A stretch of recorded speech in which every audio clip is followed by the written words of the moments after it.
skull made of bone. Scene 1, Necropolis, and the smoky dome. The city of Necropolis was truly the world's capital, not thanks to gold and splendor, but because of its dead soil. The city was named so, not because the dead slept there peacefully, but because they toiled there loudly. The city was sharply and mercilessly divided vertically. Above was the silver layer, where the wealthy lived in glass towers, high above a permanent, dense cloud of industrial smoke. Below, beneath the toxic clouds, was the bone layer, where millions laboured and struggled amidst colossal, never-ceasing factories. From beneath the smoke clouds, Necropolis smelled like a mix of burnt coal, machine oil, and, most importantly, the scent of concentrated iodine, the smell of the processed dead. Elara knew every smell in this city. She was not only a doctor, but an apprentice Boneforger, practicing a profession that made most people shudder, reanimating the dead to serve the factories. Elara was standing in a shallow pit known as the Red Clay Mire, an area designated for the extraction of recently deceased bodies from mass graves dug by the Pallor Plague. She wore a heavy, worn leather coat and thick gloves, trying to protect herself from the damp cold and sticky mud. "Elara, did you find him?" The voice came from Malcolm, a huge muscle worker, driving an old, roaring steam crane behind her. Malcolm held a large lantern that illuminated a small patch of clay. "Not yet, Malcolm. They buried him deep," Elara responded, thrusting her shovel violently into the muddy ground. She was looking for something very specific, the body of her younger brother, Kain. Kain had died in a factory accident 2 months prior. The system did not allow the dead to rest. All viable bodies were summoned for the bone industry, a process where the skeleton was stripped from the corpse and integrated into steam-powered machinery to serve as its mechanical operator. Elara was searching for Kain to save him from this horrifying fate. "Stop searching," Malcolm said. "It's 2 past midnight. The guild guards will arrive soon to collect the shipment. If they catch you trying to smuggle raw material, you'll be punished the old way by becoming the raw material yourself." Fear gripped Elara, but she continued to dig. "I won't let Kain become fuel for this city, Malcolm. I promised him." Suddenly, the shovel struck something solid, not a stone. It was a coffin lid. Elara carefully scraped the clay from the wooden board until she saw the name Kain Elif. Date of death, 12/6. Elara moved skillfully, using her surgical tools to quietly open the lid. She knew she had mere minutes. She saw her young brother's face, pale, yet intact.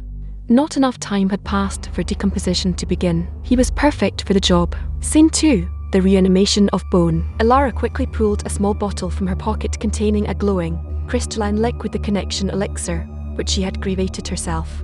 This liquid was the key to the bone forging process. It allowed the residual soul in the bones to integrate with the mechanical apparatus. But Elara did not intend to integrate him into a machine. Elara began a quick, silent procedure. It was not the traditional bone stripping process. She carefully drew small, geometric symbols onto Kain's old grey skin with an ink pen. Then, she cut a tiny incision above the sternum, revealing a pristine white bone. "Forgive me, Kain," she whispered. Elara did not use factory tools. She used her fingers. She directed a cold, white energy from within the magical power she inherited to absorb the sternum, causing the bone to detach from the flesh without spilling a single drop of blood. This was a rare, unauthorized power called marrow softening. Elara pulled the piece of bone from Kain's chest. It was the sternum, the anchor of his soul. Then, Elara took a small, synthetic bone piece from her bag, intricately carved from cold iron and coated in dry iodine. She implanted it in the place of the extracted sternum. The goal, to convince the system and the soul that the body had been partially harvested, but was now mechanically unusable. "Now, sleep, my brother," Elara said. But at that moment, she heard Malcolm scream. "They've arrived. The guards are nearby." Scene 3. The chase above the steam pipes. With lightning speed, Elara placed the sternum into a thick leather pouch and closed the coffin. But it was too late. The spotlights from the collection cart of the factory guild and armoured wagon pulled by reassembled horse corpses were illuminating the red clay mire. A massive man in a shiny black coat descended from the cart, his face hard and dark as coal. This was Envoy Foss, the brutal supervisor of the dead collection. "Who's there?" Foss yelled, his voice echoing through a microphone. "Get out of the pit. This area is reserved for raw materials." "Malcolm, now," Elara shouted.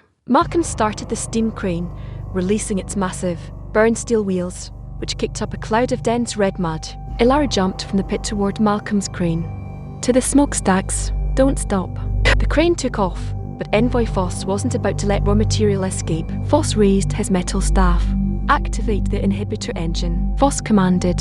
From the back of the cart, the automaton executioner launched, a human skeleton reintegrated into a fast mechanical frame, its head covered with a brass steam mask, carrying a massive sword designed for amputation. The executioner lunged, driven by the mechanical force of its reassembled bones. Elara and Malcolm fled through a maze of winding steam pipes formed between the factories. This way, Elara shouted, jumping from the crane onto a thick steam pipe venting hot vapor. The automaton executioner followed, with terrifying precision. Its every move was painful and agile, fueled by a dirty mechanical spiritual force. Elara watched the executioner raise its sword. She had no choice. She focused her cold, white energy towards the junction point in the executioner's shoulder where the dead collarbone was integrated. The bone didn't disintegrate completely, but it softened for a moment. That was enough. The huge sword slipped from its hand and smashed into the steam pipe. A massive fissure opened in the pipe. Burning steam roared out, enveloping the automaton executioner and scattering visibility. Now, to the clinic, Elara screamed. Scene 4, the secret of the sternum in the clinic. Elara successfully escaped and reached her humble clinic in the 8th district. The clinic was located in a basement, cluttered with old medical equipment and gleaming surgical tools. Elara threw her bag onto the metal operating table. Malcolm, who had caught up, was breathing heavily.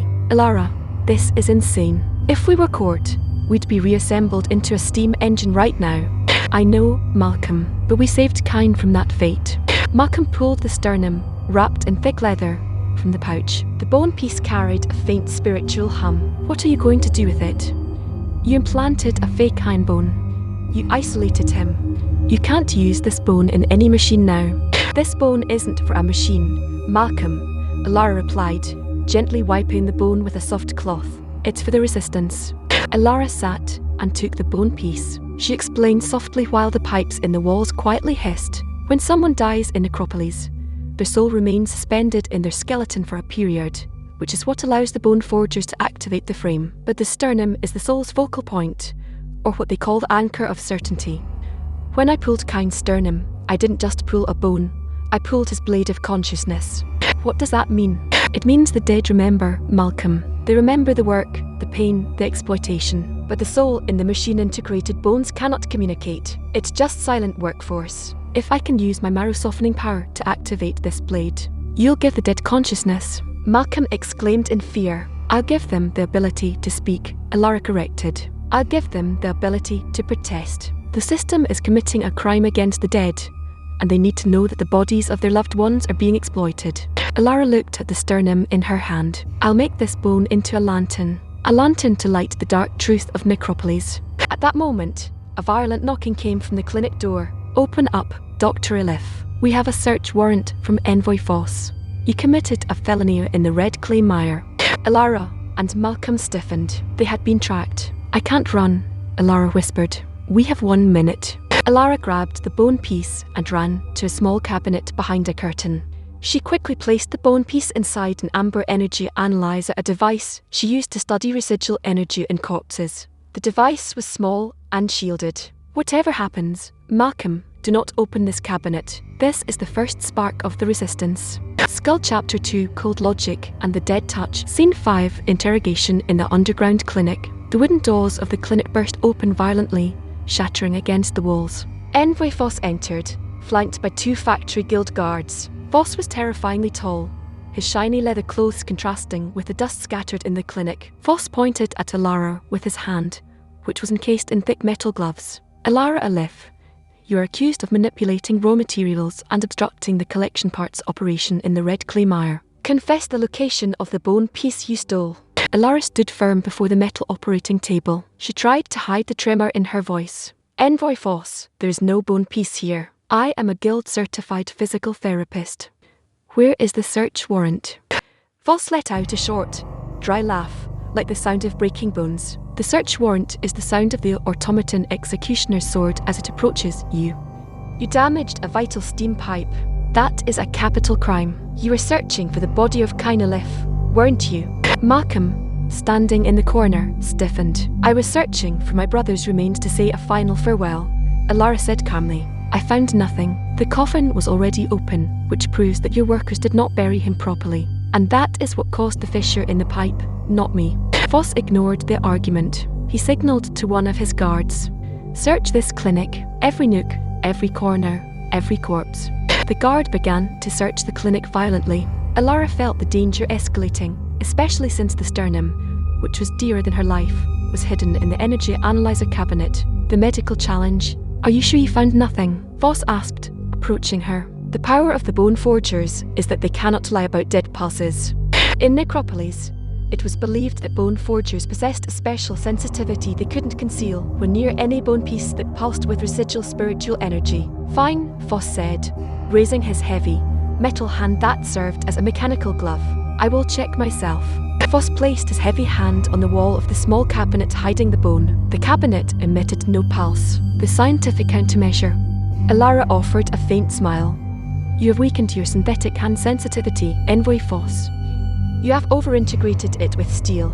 As for me, Elara raised her hand and brought it near the wall. The faint pulse of Kain's blade of consciousness was trembling inside the cabinet, but Elara was ready. Before Foss realized anything, Elara performed inverse marrow softening.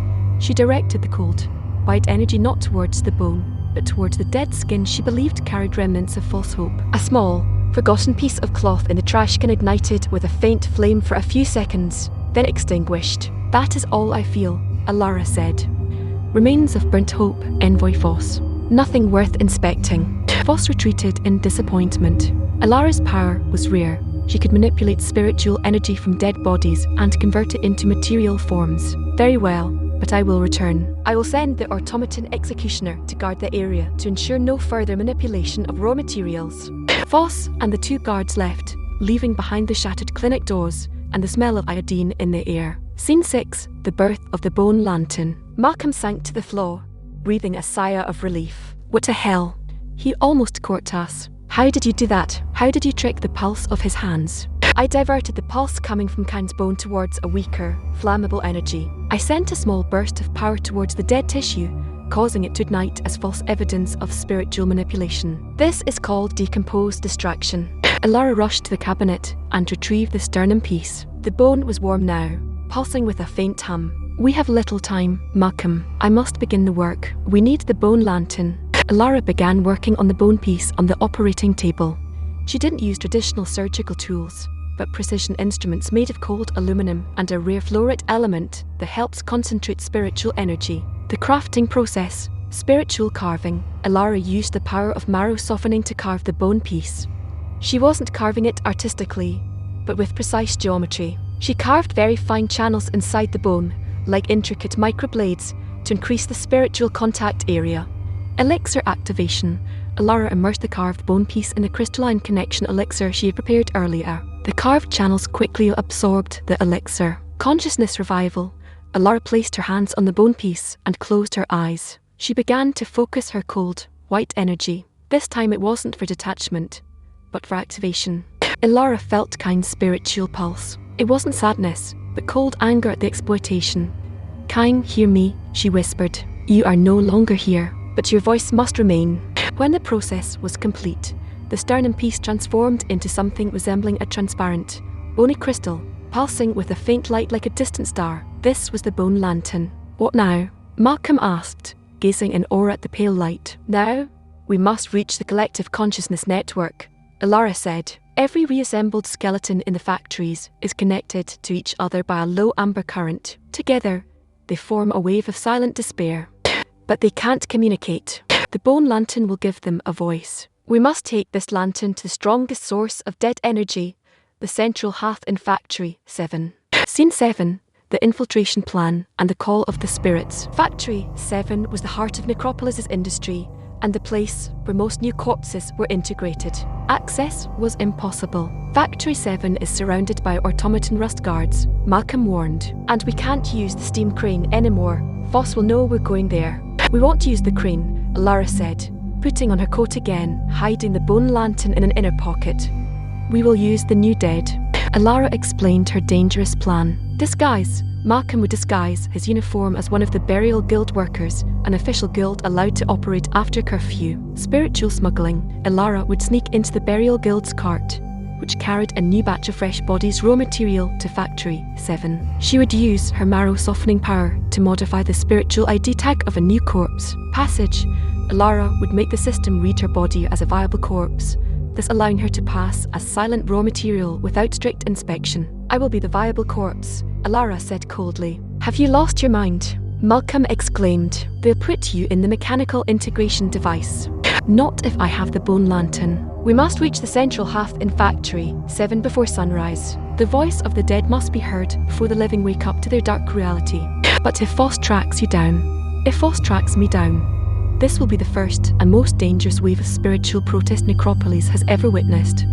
Prepare the cart, Malcolm. We must leave before the curfew ends." Elara left the clinic, carrying her brother's bone piece as a torch on her way to the darkest place in the city, the heart of exploitation in Factory 7. Skull Chapter 3, Raw Material and the Marrow Manipulator. Scene 8, Infiltration as Night Shipment. The darkness had reached its maximum density when Malcolm met Elara at the entrance of Factory 7, the industrial and deadly beating heart of Necropolis. The Burial Guild's cart, which Malcolm drove, had just arrived, loaded with 4 frozen corpses covered with coarse cotton. Elara wore an old Burial Guild uniform over her leather clothes, holding a small bag containing her tools and the pulse of life, the bone lantern Kain sternum. "Are you ready, Elara?" Malcolm asked, trembling with fear. "The automaton executioner is still guarding the gate. If he discovers you while alive, he will execute the purge protocol immediately." "He can't discover me if I don't have a living pulse," Elara replied with cold calmness. "I will temporarily freeze my circulatory system, and I will use my marrow softening to nullify the life signal." Elara extended her hand to Malcolm. "Give me the corpse tag. I must program it." Malcolm handed her a small metal piece, the corpse ID tag, which was designated for an unclaimed body, male, unidentified. Elara used her fingers to apply a touch of marrow softening power to the tag. She programmed her biosignature to mimic the faint, stable signal of a frozen corpse, then hung it around her neck. Then she used her inner focus. Forced stasis. Elara closed her eyes and directed her cold, white energy towards her heart. Her goal was not to kill herself, but to slow her circulation down to the extent that thermal surveillance devices couldn't pick up a life signal. She felt a painful sting, and her skin began to turn a pale grey. "Now, place me with the shipment," Elara whispered. Malcolm quickly placed her among the 4 other corpses. Elara was now merely raw material on her way to the operating table. The cart arrived at the checkpoint at the massive iron gate of Factory 7. The automaton executioner Elara had faced earlier was standing there. The executioner passed over the cart, its amber heat sensors in its flat brass head working to detect any warm pulse. The executioner passed over the corpses and only paused at the 5th body Elara. Elara stiffened, barely breathing. She was about to be discovered. Suddenly, the automaton executioner emitted a sharp mechanical noise, then continued on its way. The signal from the corpse tag Elara had programmed was strong enough to deceive the search protocols. "You succeeded," Malcolm whispered as he drove the cart inside the factory. Scene 9, the operator and the marrow bone. The cart entered the heart of Factory 7, a colossal hall teeming with steam and bone-powered machinery and engines. The heat here was intense, and the smell was a vile mixture of grease, iodine, and pain. The cart was directed to the sorting area, a massive steel table. Only one person stood above it, wearing a Boneforger's coat. This man was David Haroun, the chief Boneforger of Necropolis, and Elara's main adversary in the world of ancient medicine. David was a thin man, but his eyes were sharp and magnified behind his thick glasses, reflecting intense concentration. He was known for his skill in bone integration, but he lacked any ethical principle. "Late shipment," David muttered to himself. "Worker, leave the shipment on the table and go." Malcolm jumped off the cart and quickly left as requested. Elara remained, feigning death, on the table next to the other corpses. David was examining the bodies carefully. When he reached Elara, he paused. "Wait," David said, raising his hand above her. "This body, it's too pale. Doesn't it look too peacefully dead?" David pulled out a small sharp tool and began to examine the limbs. At that moment, Elara focused her cold, white energy to discreetly restart her heart. Her heart began to beat slowly, causing a slight rise in her body temperature. "It seems she died from extreme cold," David concluded. "But she is viable. She'll be good for spinal integration." When David turned his back for a moment, Elara seized the opportunity. She quickly cancelled the forced stasis of her circulation and pulled the bone lantern from her inner pocket. She was aiming for one place, the central hearth, a massive machine in the centre of the hall, where discarded bones were incinerated to generate the amber energy that linked all the integrated frames. Scene 10, The Whisper of the Dead Collective. Elara jumped from the sorting table, leaving the Burial Guild uniform on the floor. She let out a faint cry, but David didn't hear it over the factory noise. Elara rushed towards the central hearth. The machine was a huge tower of iron and brass, surrounded by countless pipes, with a fiery red glow at its core. But before she could reach it, David grabbed her shoulder tightly. "Wait, you're not raw material. You're a living decomposer," David shouted, realizing the trick. "How did you get past the automaton executioner?" Intelligence triumphed over hatred, David, Elara shouted, trying to break free. David was strong. He used the traditional Boneforger's power. He directed a hot, yellow amber energy towards her bones, attempting to paralyze her. Elara felt a terrible pain in her bones, as if they were being pulled apart. "I'll give you a choice," David said coldly. "Either I integrate you into a steam machine, or you tell me how you mastered marrow softening." David used the amber energy not only to paralyze her, but to read her bones, to know what she had done. At that moment, Elara used the bone lantern Kain's sternum. She slammed the bone piece onto the surface of the central hearth. Consciousness integration. As soon as the lantern touched the hearth, a massive spiritual shock occurred. It wasn't a sound, but a collective feeling. Kain's blade of consciousness, charged with cold anger, travelled through the central hearth, and then through the amber network connecting all the integrated skeletons in the factory. Elara felt the collective pulse of the dead, thousands of integrated bones, thousands of silent, tormented souls, all screaming at once, "Exploitation! Exploitation! Exploitation!" David recoiled in shock. The spiritual pulse was too strong, a collective feeling no one had ever experienced. "What is this?" David whispered, his eyes wide. "That is the voice of the dead, David," Elara screamed, capitalizing on his shock. Outside, in the factory yard, the automaton executioner guarding the gate began to stumble. The soul integrated into its skeleton had responded to the call of consciousness, confusing its mechanical movement protocols. Elara snatched the bone lantern and dealt a swift blow to the stunned David's head. David fell unconscious. Scene 11, the beginning of the protest. Elara rushed out of the factory, the bone lantern pulsing steadily in her hand. She no longer needed to feign death. Elara reached Malcolm's cart, who was waiting eagerly. "What happened?" "I heard a massive commotion." "And what is that sound?" Malcolm asked. "It is the sound of consciousness," Elara said. "Look." They both looked into the factory from afar. The colossal steam machines, operated by integrated skeletons, hadn't stopped working, but their operation was marred by dead chaos. The steam engines driven by the reassembled skeletons were emitting strange noises. The machines were no longer working efficiently, but were moving with erratic, jerky movements, as if refusing complete obedience. In nearby corridors, the automaton executioner was struggling to move, repeatedly smashing its brass head into the wall, as if trying to shed the mask of control. The dead were protesting. "We must return to the clinic now," Elara said. "I succeeded, but Envoy Foss will not ignore this moan. We must prepare for the war that the dead bodies will lead." And that lantern Malcolm pointed to the glowing bone. "It is a powerful weapon."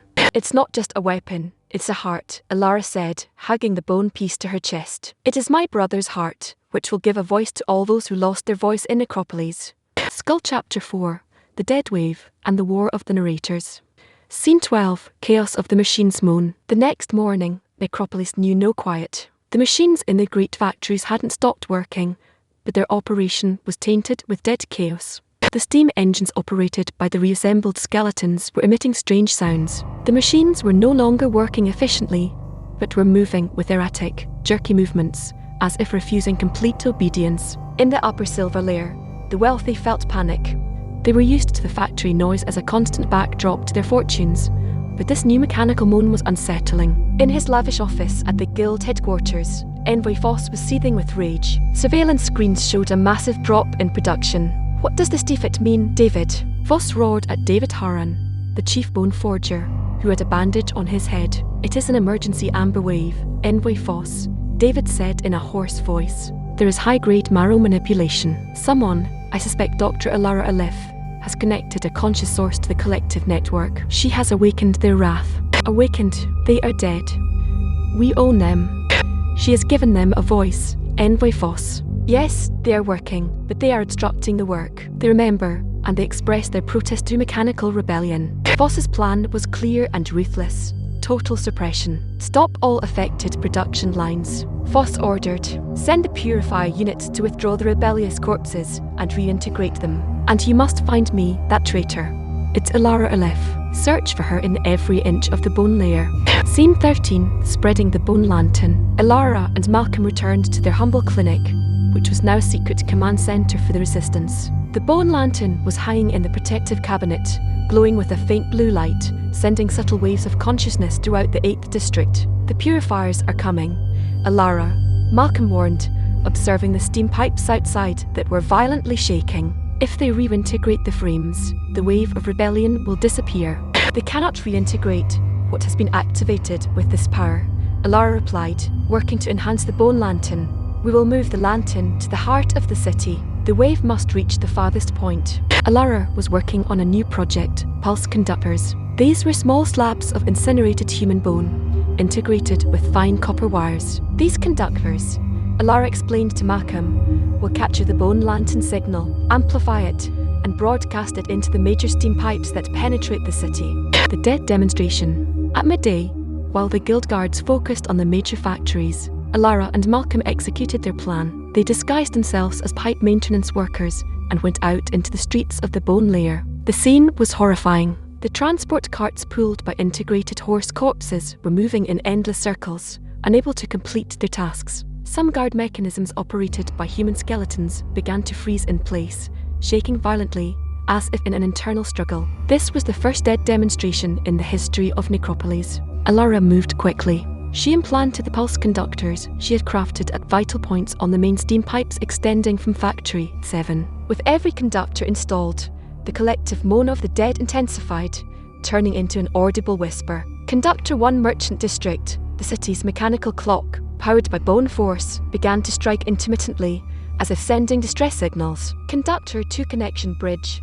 All bridge mechanisms suddenly stopped, isolating the silver layer from the bone layer. The bone lantern had succeeded in turning the city's amber energy network into a spiritual communication network. We are succeeding, Malcolm, Elara whispered. Now everyone in the city, living and dead, can hear them. Scene 14, Foss's new tactic. At the guild headquarters, Foss felt desperation. This rebellion was not something that could be suppressed by brute force. She is using their bones against them. Foss screamed, David, you must find a solution. Which powerful Boneforger can pull back this wave? There is one solution, Envoy Foss, David said, clenching his teeth. To nullify the spiritual softening, we need another pure bone, a bone not yet used in the industry, a powerful bone whose soul has not been contaminated by labor. And what does that mean?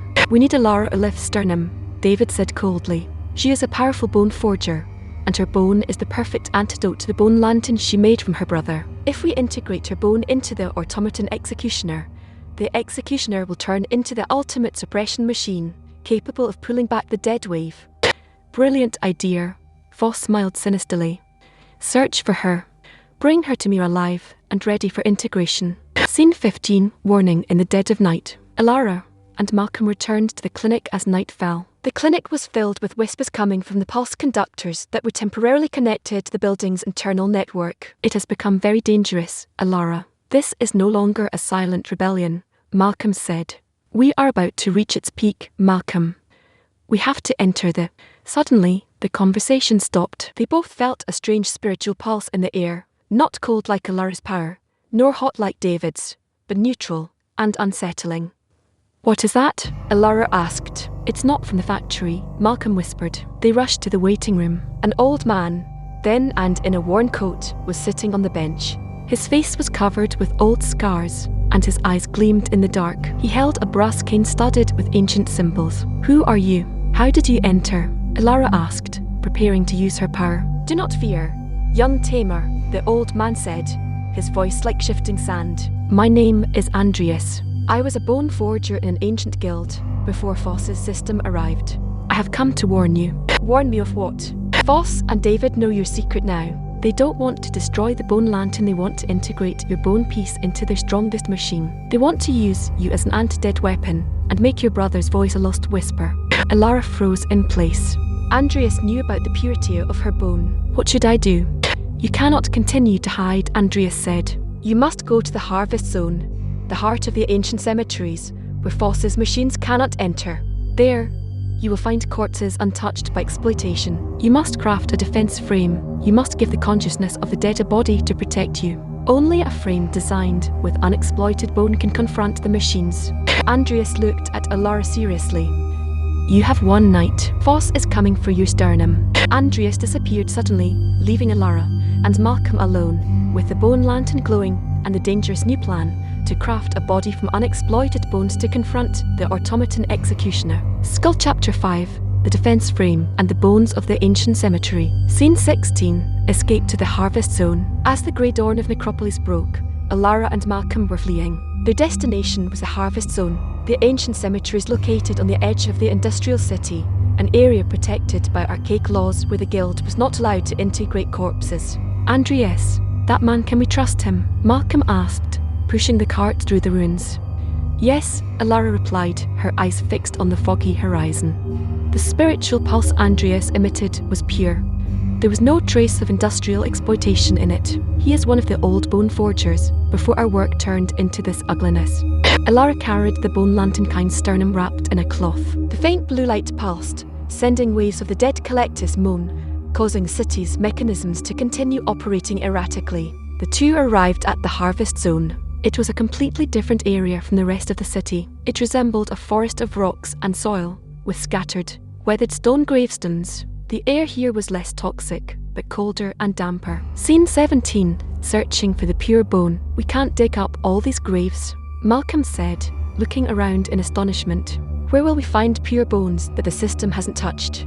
"Not the very old bones. They have decomposed. We must search for bodies buried in recent years, but which escaped guild collection for some reason," Elara said. Elara began to use her power. She placed her hands on the damp ground, using marrow softening as a spiritual compass. She wasn't looking for a living energy, but for the absence of exploitation energy. After minutes of intense focus, Elara felt a faint pulse coming from a small, abandoned grave. "Here," Elara shouted. The grave belonged to a poor family, and a young girl who had died of the pallor plague was buried there. The body was too small and unsuitable for the guild's machines, allowing it to escape collection. Elara and Malcolm began to dig quickly. As soon as Elara pulled out the small skeleton, she felt the sheer power of spiritual purity. This bone had never been touched by industrial electricity or processed iodine. "Look, Malcolm," Elara whispered. "It is perfectly cold and perfectly clean." Scene 18, Building the Defense Frame. Elara didn't have enough time to integrate the skeleton completely.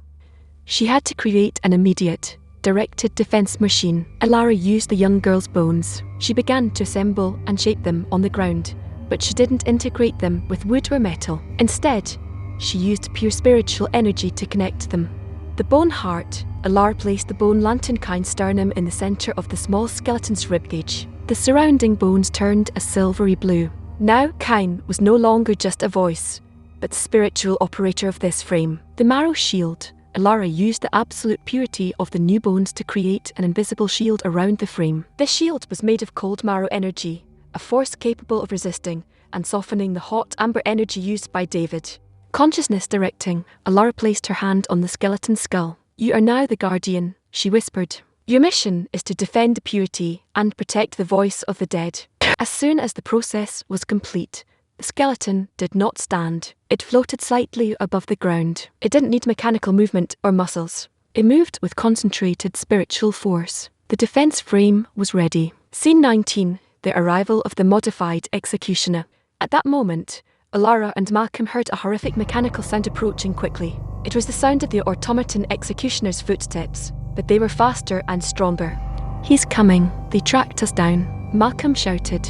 "It's not the old executioner," Elara said seriously. "Look, they have modified him." The automaton executioner emerged from among the stone trees. Its appearance was more terrifying. Its skeleton was fitted with polished brass plates. Its massive sword was connected to an amber chain, making it pulse with a hot yellow colour. Most importantly, Envoy Foss was standing on a steam platform behind it, directing it directly. "There, I found her," Foss shouted, laughing. "Surrender, traitor." It's your bones' turn to purify the city.